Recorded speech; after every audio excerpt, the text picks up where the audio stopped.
if you know that something's not right in a relationship, in work, in your income, in a job, you have the control, you have the power to make a decision to do something about it.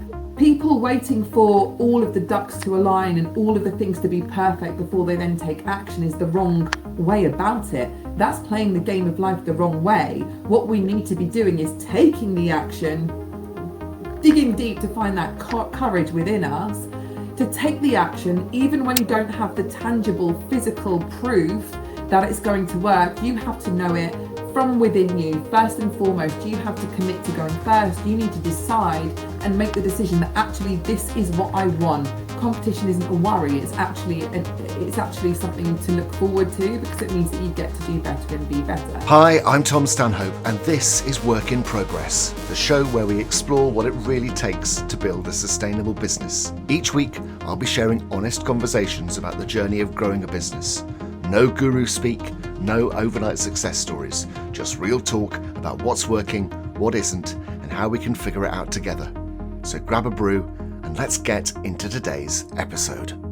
So, welcome. Today's guest is Dr. Tania King-Mohammed, a former NHS radiologist who swapped hospitals for entrepreneurship and a life in Ibiza. After experiencing burnout in medicine, Tania completely reinvented her career, building a 7-figure property portfolio and becoming a highly respected, high-ticket business strategist. She now helps ambitious entrepreneurs scale their businesses with premium clients while building genuine wealth and freedom. What I love about Tania's story is that it's not just about leaving medicine, it's about constantly evolving, taking bold steps and being willing to keep on learning. So from managing multiple businesses, raising young kids, writing her first book, she's a perfect example of embracing this idea, this concept that's the heart of what this podcast is about, of work in progress. So please welcome to the show, Dr. Tania King-Mohammed. Thank you so much for having me. It's a pleasure to be here, Tom. It's a pleasure having you. It's so our paths crossed, I guess, online. I joined your fabulous membership back in November and have got such a huge amount of value. I thought it would be a fantastic conversation to have with you because your story is such a great one. There's so much that people can learn from it. I've learnt loads from you already, and I'm excited to see where this goes today. So let's open this up with the start of the conversation. So you've made this massive journey from kind of NHS radiologist to entrepreneurship. What's the biggest work in progress that you're focusing on right now?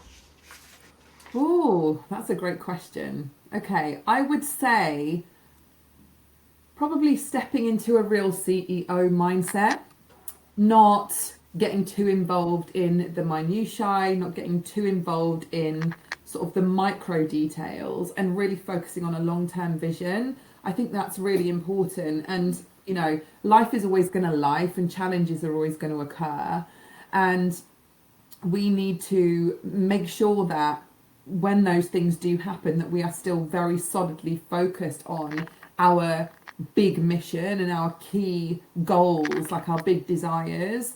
And the only way that you're able to kind of keep going, making progress, keep on that work in progress, is really having that big why reason, that big vision, that longer term, more sustainable goal.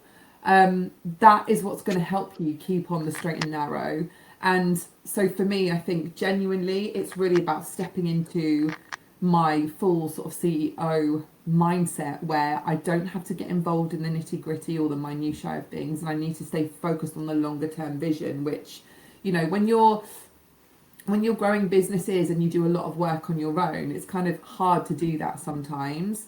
But I would say for me, 2025 is about stepping into my CEO shoes with a stiletto. No, and I absolutely love that. I think that sort of that shift to that mindset is one that I learnt it, then I forgot it, and I'm learning it again myself.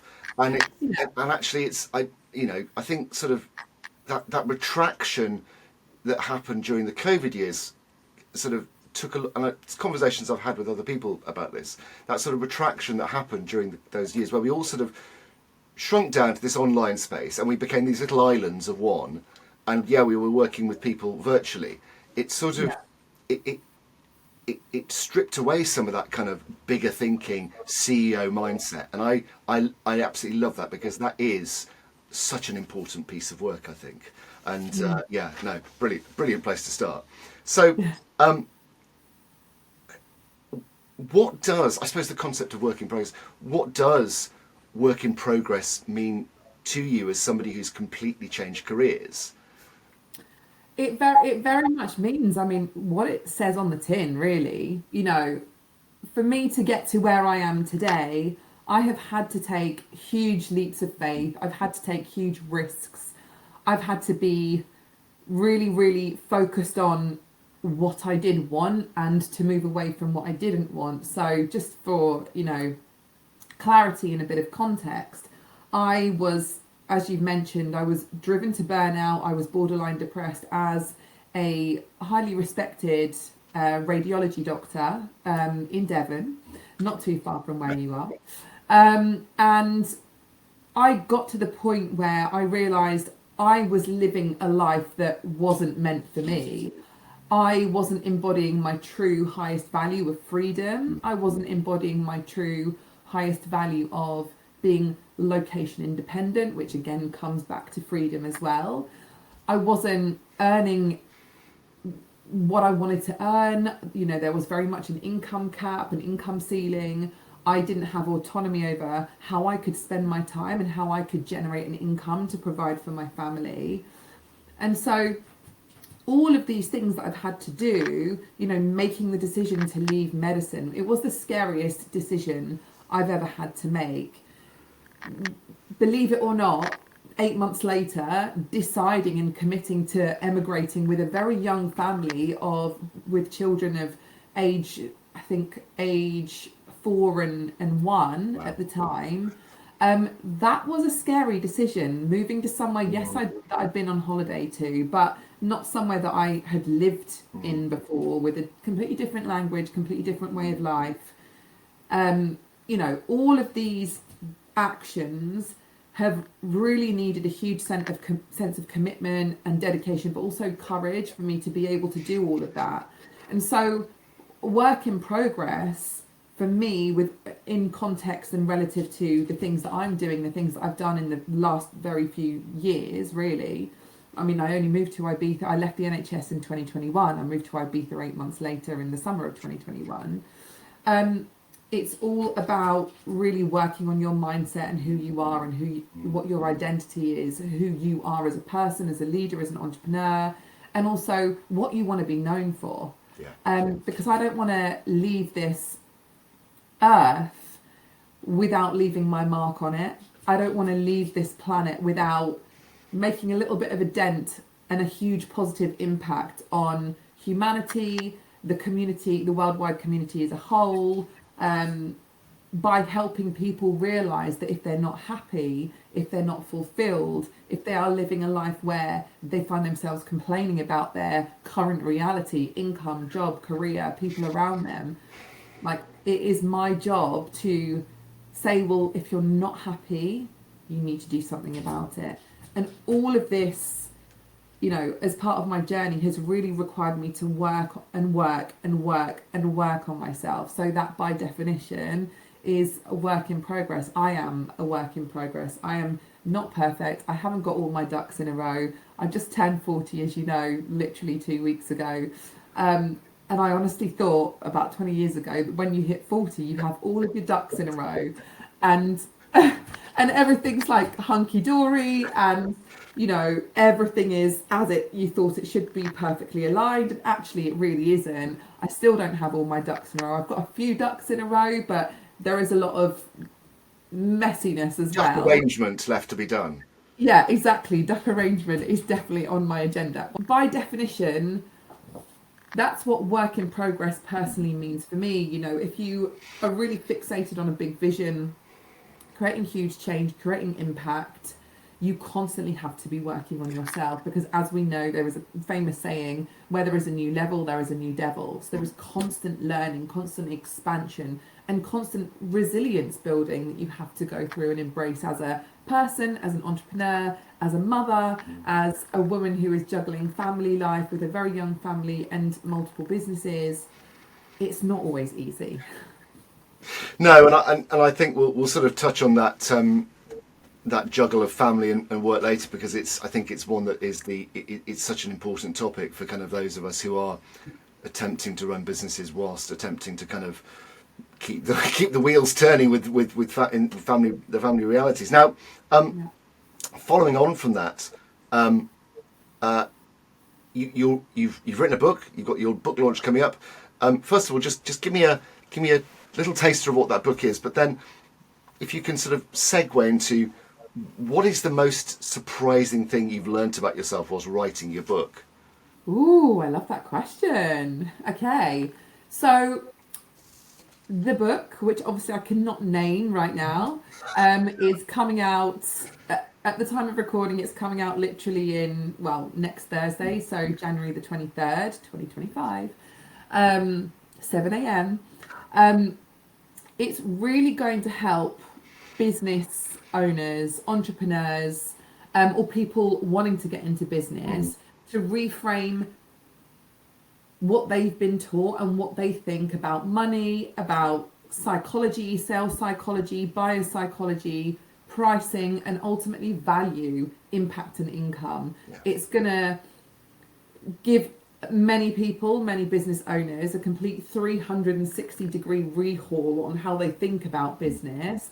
And it's going to, I have no doubt that it's going to impact so many people to really elevate their mindset when it comes to business, when it comes to pricing, when it comes to making money, but also at the same time whilst making impact as well, because I am all about creating incredible, extraordinary, premium priced services, with the caveat that it's not about adding a zero onto the end of your price point. It's about making sure that you impact your clients, the people who buy your services or who buy your products, with incredible value that stands out from the entire marketplace. So, you know, I've always been asked with my property business, are you scared of competition? And my response has always been, well, no, because if you're the best at what you do, and if you use the competition as feedback to get better, to grow, to improve your service delivery or your product and so on, then competition isn't a worry. It's actually something to look forward to, because it means that you get to do better and be better.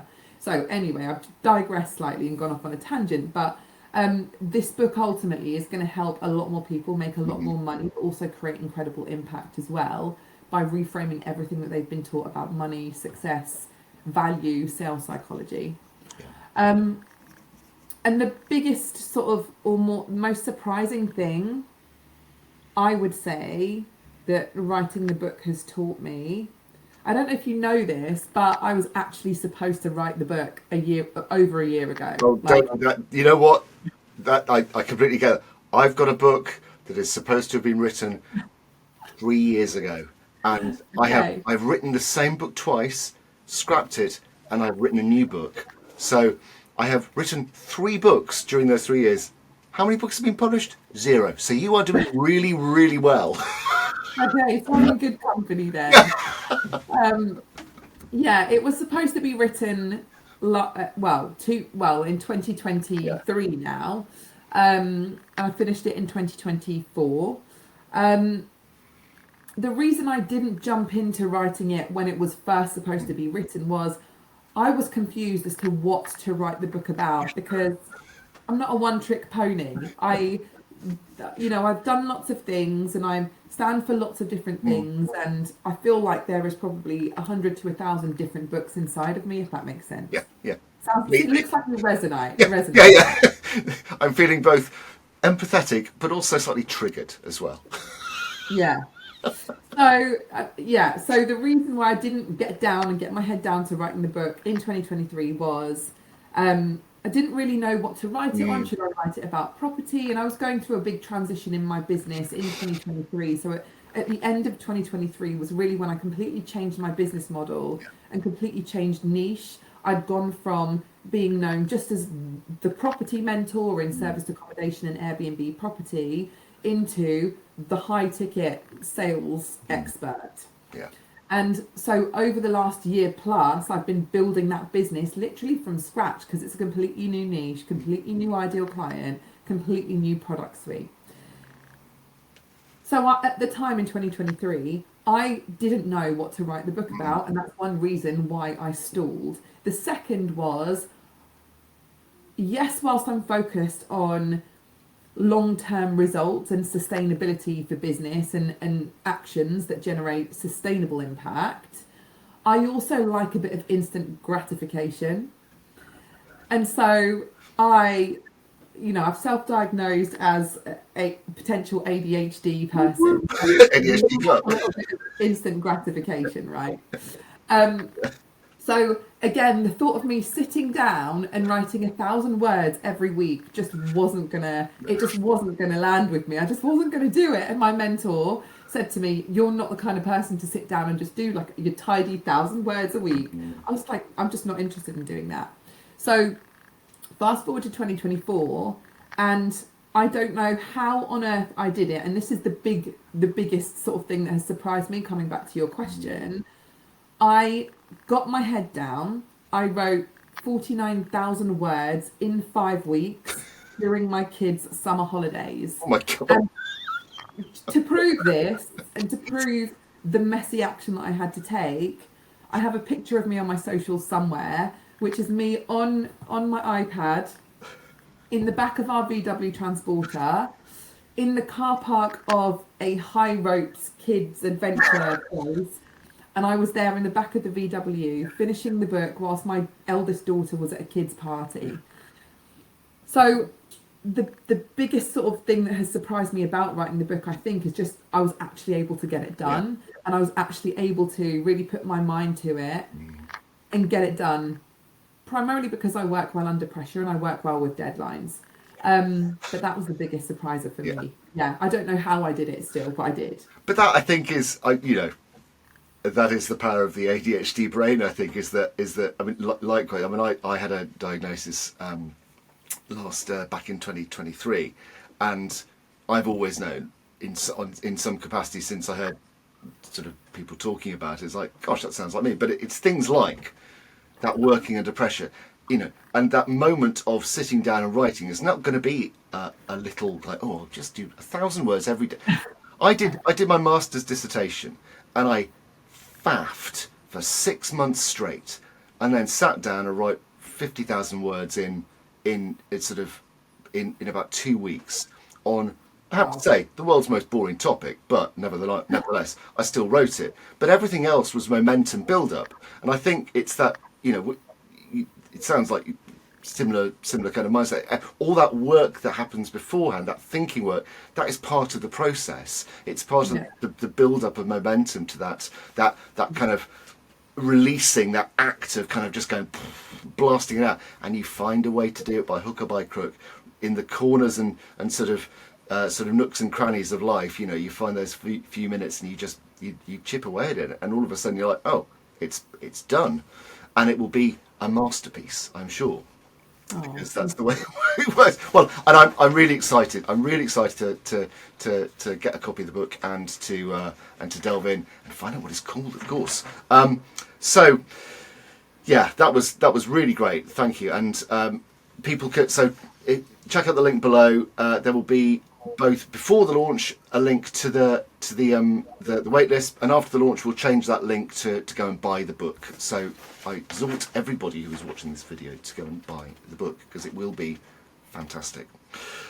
So moving on, if I can sort of step back to that that moment of transition, because I know a lot of people watching or listening to this will potentially be in that situation where they are either in a job or in a situation in their lives where they're thinking, I want to make a change, but I'm either kind of apprehensive, scared, it feels like a big risk. And I've got friends in the NHS who are the senior consultants. They are people who are feeling ground down and desperate to move, but they feel they are trapped in this kind of, the pay's good enough for the life they've got, but they want so much more.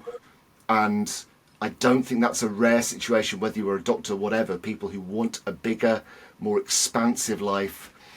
But that leap of faith can feel incredibly daunting. So sort of with that in mind, just a little flavour of that. Was there a defining moment where you thought, oh my God, this has got to change? And that was a sort of a point where you sort of, or was it a general sort of slide over a defined line? And sort of following on from that, did your definition of success change during that transition from medicine to entrepreneurship?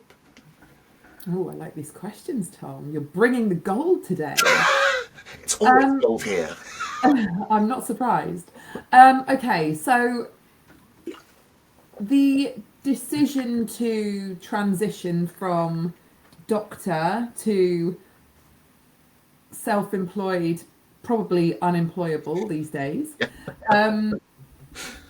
it didn't happen overnight. Yeah. It was a gradual build-up over years of, basically, I didn't know what other opportunities there were for me. I didn't know about the entrepreneurial space. I didn't know about running businesses. I was brought up by two incredible parents who I owe everything to and who I love dearly. I lost my mum 12 years ago. But my father is still very much a huge part of my life. We are so close. I have so much love, so much respect for him. But I wasn't brought up by parents who had any business or financial savvy about them whatsoever. And they were both very much academics. And whilst my mum always said, all I want you to do is to be happy, do whatever you want, just be happy. My dad always pushed me down the academic side of things. Yeah. He came from a family where everyone was doctors, all his siblings were doctors except him, and financially there was a massive discrepancy between the siblings and him. And so I always grew up thinking, I'm going to be a doctor. I didn't know what else there was for me. But it really hit me in medical school. I started medical school in 2004. From early on, it hit me that actually I don't think this is what I want to do. I knew I was born to help people, and I thought, because of my upbringing and the environment of uncles and aunts and cousins all being doctors and dentists, I thought, well, this is what I'm going to do. I was born to help people, so this makes sense, and I like a challenge, and I don't like doing things the easy way. My mum kept prepping me, saying, well, medical school is going to be really tough, being a doctor is going to be really tough. And I thought, do you know what, I can handle it. It's okay, Mum, it's all right. So I got into medical school, and I could tell that this wasn't really what I wanted to do, in terms of, yes, I want to help people and do my best by them, but something's not right. I then got into my foundational training, and I did 2 years in London, at North Middlesex Hospital, and at UCLH in central London. And I was so unhappy. I cannot over exaggerate how unhappy I was. I was stressed out. The responsibility was enormous. I didn't feel prepared at all. Once medical school spat me out into the real world, I didn't feel prepared to do the job that I was supposed to do. I was like, oh my God, this is actually reality now. It's not a textbook. It was very, very hard. And I really, really suffered. And I remember coming home to my husband, crying in his arms on a day-to-day basis, just absolutely hating my life. I hated it. And I've always had quote unquote imposter syndrome, where I never thought I was good enough. I continued, and I got through foundation year training, and I got into radiology speciality training, which was very hard and very competitive to get into. Did all of the exams, passed them all first time, but I still had in my mind that I wasn't good enough, that what if I made a mistake, and what if I couldn't leave it at work. I always brought my work home with me, thinking about, did I do the right thing? Did I make the right decision? And so there was always this niggle of a thought in my mind and these feelings deep rooted in me that this isn't the life that I wanted. And so it did get to the point where my husband and I looked at each other and he said to me, we need to get you out of this. And I said, I know, but I don't know how. I have no idea. I didn't have anyone handing me like money on a golden platter. I didn't have anyone saying, like a business savvy family member saying, set up a business and this is how you do it. I knew nothing about money, nothing about business, nothing about property. But the other mega catalyst in my journey to realizing actually this life isn't for me, I need to do something about it, was me losing my mum to a 13-month battle with esophageal cancer. God, yeah. At Christmas 2012. So I lost her in my arms at Christmas 2012.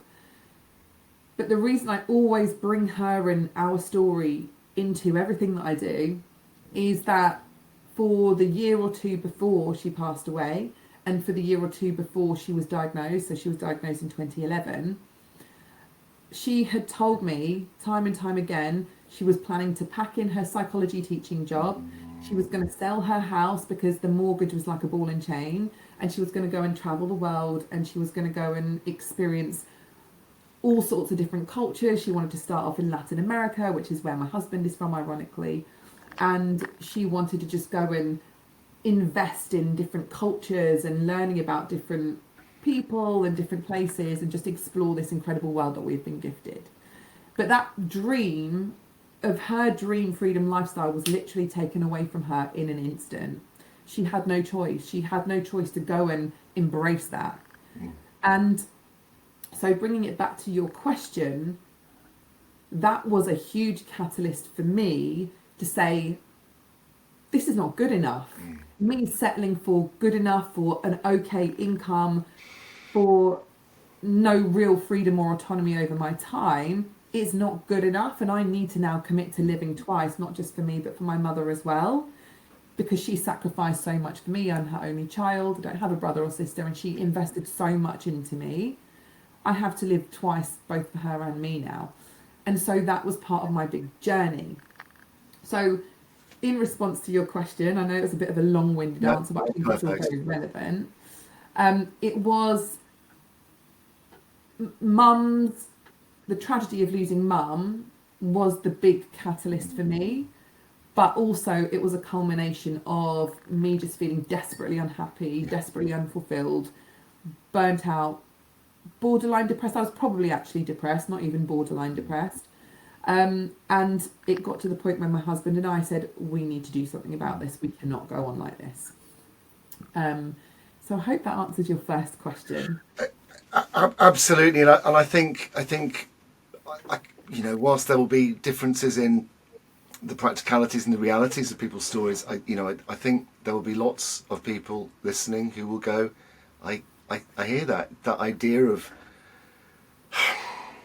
I think we all probably have that sort of that fear of a sort of life and dreams unfulfilled, and it is such a powerful driver, and the notion that you can sort of, there's that sort of jam tomorrow thing. Well, when I meet these particular parameters, then I will do this. It's like the reality is most people don't do that. They will grind away, and then you know, maybe that tragedy strikes or whatever, or the reality is we just get too tired by it all. And you know, I think those of us who sort of take the frankly insane plunge into entrepreneurship, because there is no doubt it is hard work. That is the one thing we can absolutely guarantee. It is hard work. It is constant. Even when you are at the top of your game, you will still be working hard. And this idea of kind of, you know, a sort of lying on the beach doing your, you know, living that sort of, I think you can have those moments, and those moments become much more available, but your life becomes, you have that freedom to choose, that freedom to kind of, to go, today I want to do this. And you don't, people want that, but people fear stepping into that. And I think kind of that moment, hearing that story is really, really powerful, because I think those of us who've experienced that little inner voice that says, you're not meant to be doing this. Find the thing that you need to be doing. Yeah. And we sort of sit on it and go, no, now is not the time. I'll get round to that. That, you know, you can't keep ignoring that, I think. You can't. And, you know, I see it time and time again. People, I sometimes look at life, success, money as a game. Yeah. And I often see people playing the game of life the wrong way. I will start going to the gym once this day has arrived, or once Monday has arrived, or once I hit this certain income goal, or once I've gotten my weight down myself, then I'll go to the gym. Or I will invest in a mentor once I've got all of my ducks in a row and once I've got my first 10 clients. But actually, people waiting for, I think I did a post on this yesterday. People waiting for all of the ducks to align and all of the things to be perfect before they then take action is the wrong way about it. That's playing the game of life the wrong way. Yeah. What we need to be doing is taking the action, digging deep to find that courage within us, to take the action, even when you don't have the tangible physical proof that it's going to work. You have to know it from within you. First and foremost, you have to commit to going first. You need to decide and make the decision that actually this is what I want. I am so dead set on achieving this. I'm going to do it and I'm going to believe in it. Have that vision even before I have the tangible physical reality that it's going to happen. And people are playing the game of life the wrong way. They're expecting to get everything perfect to then make their next move, when actually it needs to be the complete reverse. They need to make their next big move to go and get the thing that they want. And I see people say again and again, you know, I will do the thing when, I will do it when, and I'll do it when, and I'll do it when, but then they die. Yeah. Or something tragic happens, basically. Yeah. Like, yeah. Being very blunt, I always bring the truth, so. Yeah. I think that idea around the bush. Yeah, no, it's that sort of messy but purposeful action. And, you know, it's not like there's no ordered leveling up process. It's like, you know, you don't get to do the sort of computer game thing. You just get to do it all at once as far as well as possible. But and I think this is the big but. You've got to have when you make those things, doing them with support and doing them with kind of systems and processes to sort of scaffold around what you're doing, so that whilst you are taking that kind of that action to build that life, you've got the support mechanisms to kind of to go from where you are to where you want to be, and kind of that sort of it's what I'm really enjoying about your membership actually is that the support mechanism is there. It's balancing out the kind of do this stuff, but also here is the why, here is the kind of the motivational aspect as well, which is really, really important. I think kind of this leads on sort of quite nicely to kind of the notion of systems and habits, and how we build that. And what systems and habits are you currently developing to sort of to build into your business? What do you do? What are your systems that allow you to make those moves with your business? How do you do that? First and foremost, it's looking after me, putting me first, making sure that my cup is full and overflowing before I pour into anything else, before I pour into my business, my clients, my family. If I am not okay, and if I'm not looked after, and if I'm not operating optimally, nothing else works. And I do a half-assed job, which I'm not interested in doing. So it's very much about me looking after myself physically, mentally. And, you know, I'm not perfect and I don't have this nailed all the time. And I have to be fully transparent with that. But I know that when I'm looking after myself, looking after this and looking after this, first and foremost, everything else feels so much easier. It feels so much simpler. I feel in control, and I'm also much more optimized. I get things done a lot quicker and I'm more focused. Because business is hard. it's challenging. Yes, there are great times and there are fun times, but there are huge challenges, and I've mentioned earlier, life will always life. There will always be things that happen that challenge you. And this is why I'm very, very focused with myself on looking after myself first and foremost. So, and my clients who work in close proximity with me in my mastermind or one-to-one or whatever, they know that I'm always talking about your routines and your rituals, because this is how you program yourself for success. So again, in response to your question, the systems need to come from you first and foremost before you start thinking about teams or SOPs or processes or automations. It all needs to come from you. You need to be grounded. You need to look after yourself mentally, physically, before any of that works. And so that's the biggest system that for me needs to be in place first. So, you know, I've just committed to getting back to the gym 5 days a week. I have no excuse not to do that. We've got a home gym in the home that we've moved to in August. I've got no excuse not to exercise, and I know that I work better. My mindset is clearer. I'm more solid and focused when I'm looking after myself. So I've committed to going back to the gym. I visualize every morning, every night, most of the time. I practice affirmations. I practice gratitude every morning, every night. Gratitude, as my clients know, for me is the fastest switch to switch your energy or your kind of vibration or your frequency from, oh, I feel like a meh day today, to, whoa, I'm here, I'm on my A game again, because there is nothing more powerful than really focusing on the good that you have and the good that surrounds you, because what we focus on, we attract more of.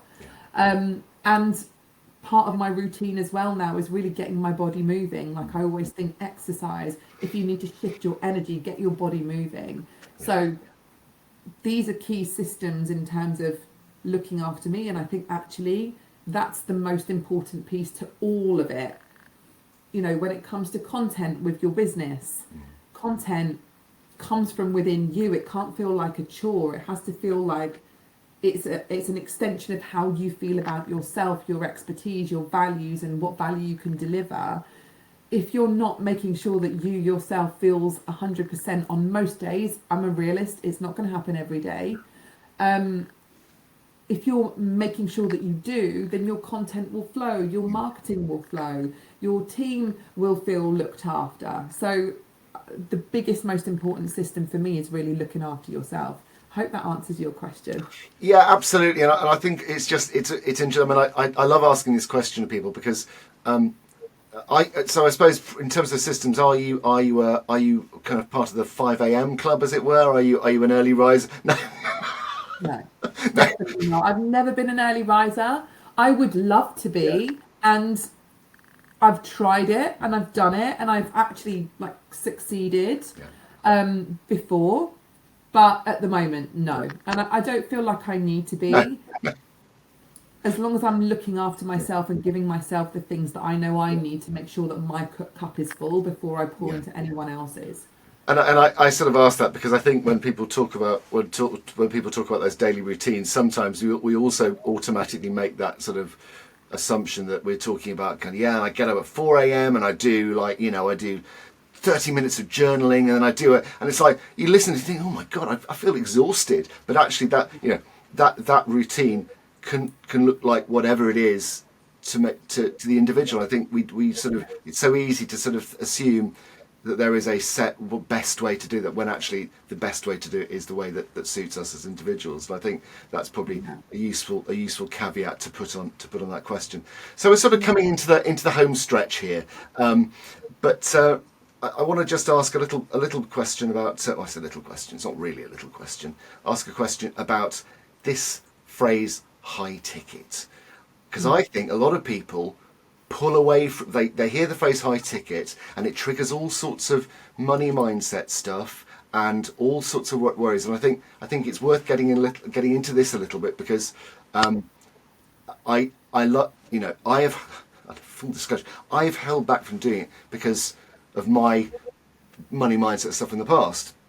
because I've always been filled with the insane reality is when we were running our sort of video production agency, every project was a high ticket project because it was like we were delivering big video projects into the corporate world and the sort of the public sector, and so we're talking sort of 60, 70, 80,000 pound projects for one-offs, and it's like, you know, I think a lot of people feel the phrase, hear the phrase high ticket, and it triggers a whole bunch of money mindset stuff. How do you approach the concept of wealth and money and sort of take people on that journey, both as kind of as business owners looking to deliver that level of service, but also as customers buying that level of service? You know, what's the kind of what are the things that hold us back? What are the things that drive us forward with that? Yeah, I love that question. So there is a really scary statistic. I think it's from Statista, but I cannot, don't quote me on that. No. That has stated that only 10% of female entrepreneurs actually hit a six-figure revenue in their business ever, which is quite a shocking statistic. But we need to look at why that is. And the reason that happens is that so many entrepreneurs, especially women, but so many entrepreneurs are underselling and underpricing themselves and the value that they bring to the table. And, you know, traditionally, historically, women in the West particularly have been taught to not blow their own trumpet, not to, you know, shout about their money, how much money they make, or about their successes. And this has kind of infiltrated into them underselling and undervaluing themselves and their work and the value that they bring to the table, whether they are in a service-based business, a product-based business, whether they're a solopreneur, SME, whatever. And so I totally resonate with what you just said. I think that lots of people do get scared with high ticket, and the term high ticket, I use the term high ticket interchangeably with, you know, high ticket sales, premium sales, high ticket clients, you know, it's kind of they're all interchangeable really. What people need to do is really look at their mindset.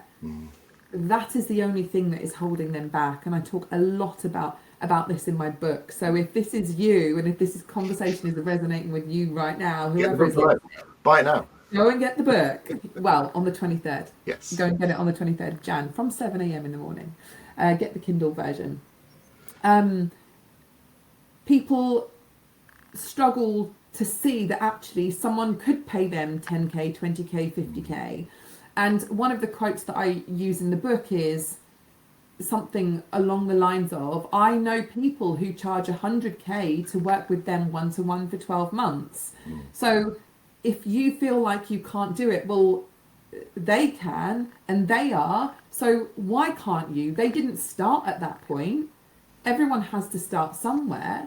And the great thing about business and pricing is that your pricing can always go up as well. I don't advise necessarily dropping it.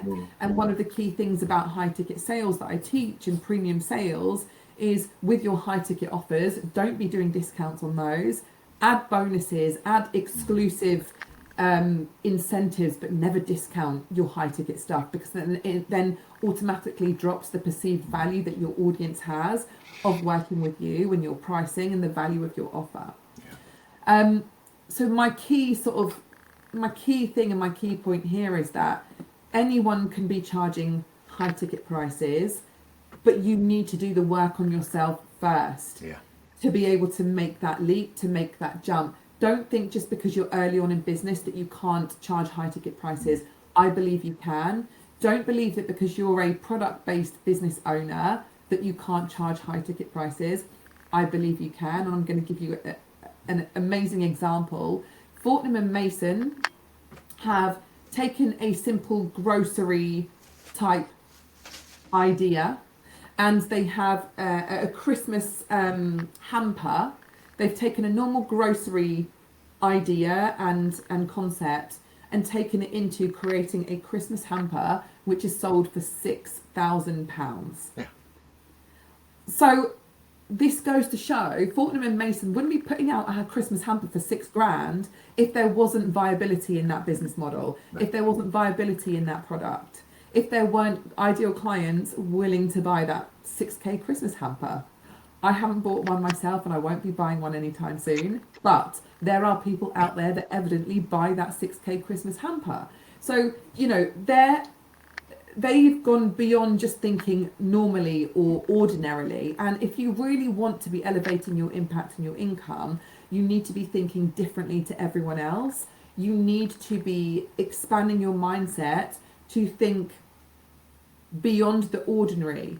Because if you are showing up, if you are doing and selling in the same way, selling the same offers, helping create the same end result as everyone else in your niche, you're going to blend into the noise. You're not going to stand out. You're not going to be able to have control and autonomy over your pricing. You will be pricing based on competition, which is not what you want. And so if you don't have a high ticket offer in your product suite, you are leaving hundreds of thousands of unclaimed sales on the table, and you need to start thinking about how you can add one in, because I truly believe that anyone can and should have a higher ticket offer, service, product within their business model.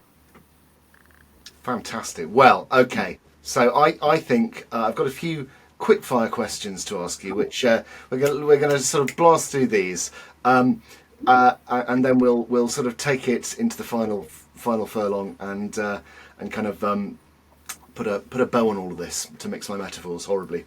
So. So I've got a picture of a horse with a horse with a big bow. We're riding across the finish line. Okay, so quick fire. What's one habit you're currently trying to build? Gym 5 times a week. Nice, great habit. I started last week, so I went 3 times. I've been twice this week so far. So building nicely. That's amazing. Yeah, work in progress. Work in progress. What is the best thing about being a work in progress as a human in 2025? Knowing that your potential is infinite. Amazing. And finally, what skill are you currently learning? Ooh, that's a really good question. I would say working on stabilizing my nervous system. That's interesting. Yeah. The key one. It's going to be really, really big in 2025 for lots of entrepreneurs. It's definitely a big thing for me. You know, I'm very open in that I have high levels of anxiety, and I've always had high levels of anxiety. So the more I do, the more I grow in business, obviously the bigger the challenges will be. And so I need to have the tools and resources to stabilize my nervous system as much as possible. So that's really interesting. Actually, we could go down a very interesting side alley on that, but we'll keep on track. So, final question to you: once the book's done, once you've got that launch, once you've got your bestseller under your belt, and people are sort of queuing around the block for this, absolutely. What is the next big work in progress on your horizon? Okay, so growing my current business, absolutely, that has to be the foundation. There is a new business that I want to launch in 2025, which is related to what I'm doing, but it's going to be a completely different business and business model, which I see scaling very, very quickly to multi 6 and 7 figures within its first few years. Which, I'll be completely honest, is terrifying me at the moment, because I've never set up a business like this before. It's very, very different, but I'm excited because I can see it going global and international, and I'm excited because it's going to just help loads of people all over the world if I pull it off, and it's going to be creating loads of impact, but also it's going to be a big revenue driver as well. Amazing. Well, that sounds like something that I will watch with eager anticipation. So, I think this has been really fascinating. We've covered a lot of ground in this discussion, and I think there's a lot for people to get into here. We've covered those kind of moments of transition from one life to another. We've covered the idea of that sort of brave step. We've covered high ticket sales and a bit of money mindset stuff. Lots to talk about. What parting thoughts would you like to sort of impare? I'll try that again. What parting thoughts would you like to share with the audience? Simply, if you know that something's not right in a relationship, in work, in your income, in a job, you have the control, you have the power to make a decision to do something about it. Like, it's a big message, it's a core message, and I stand by that. We have the power to make the decision, and you can make that decision today. You don't have to wait for New Year's Day. You don't have to wait for Monday. You can start now. You can commit to making that decision, to making a change now. If there's something that you don't feel fulfilled with in your life, go and do something about it, because this is not a rehearsal. Fabulous. So finally, where can people find you? What have you got that's, obviously we're talking book here, but, share what you've got. Where can people find you? How can people connect? Come and find me on Instagram at Freedom with Tania with an I. You can have a look at my website, taniakingmohammed.com. I will give you the link to the book waitlist, Tom, and I will give you the Kindle book link once it's live, once people can get it on the 23rd. But yeah, come and find me on Instagram, on Facebook as well, but I think I'm at my limit on Facebook at the moment, so I need to do some clearing out of that. But Instagram, yeah, come and connect with me, drop me a message, let me know any feedback that you have from this podcast, because it's always important to hear what people think. Fabulous. All links below in the descriptions. So just leave me to say a huge thank you for coming and joining me today. It's been a wonderful discussion. I will be here again next week, and we will be digging into more works in progress to help us in our life and our business. Thank you, Tania. It's been a pleasure. See you next week. Thanks for spending time with me today on Work in Progress. If you found this episode helpful, why not hit subscribe wherever you're listening? That way you won't miss next week's episode. And if you're feeling generous, a quick rating or review really helps other people find the show. You can also share this episode with someone you might think finds it useful. Sometimes the right conversation at the right time can make all the difference. Find me over on LinkedIn or Instagram to let me know your thoughts, or head over to podforge.co.uk, where we've got loads of resources to help you grow your business through content. Until next time, remember, we're all figuring this out as we go, and that's perfectly all right. Take care.